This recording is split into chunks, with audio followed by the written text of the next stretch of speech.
Hello everyone, I'm Fernando from Activa. Today I'm going to show you how to winterize your hose bibs.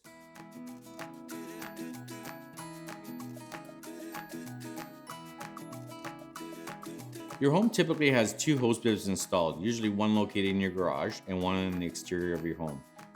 The hose bib is a tap or faucet that you connect your garden hose to. These hose bibs or the pipes connected to them need to be winterized before the freezing temperatures arrive. Consider winterizing your hose bibs in late October or when outdoor temperatures are near freezing, whichever comes first. Here are some simple steps on how to winterize your hose bibs, which will protect you against any pipes bursting and causing water leakage in your home. Your hose bibs come with shutoffs located in the basement of your home, identified with labels or tags. Turn these shutoff valves off as shown here in the video clip or demo. Locate your hose bib in the garage and near the back of your home and open these hose bibs to allow the water to drain out. Go back to the hose bib shutoffs in the basement and place a bucket or small container and hold under the shutoffs.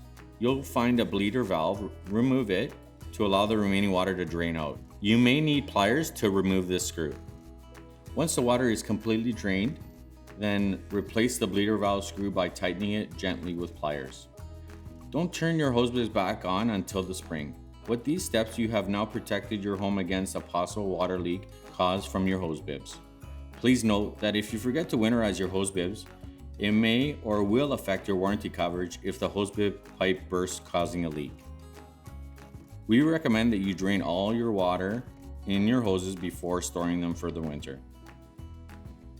We hope you found this video helpful, and we encourage you to check out the rest of our videos on our website. Thank you for watching.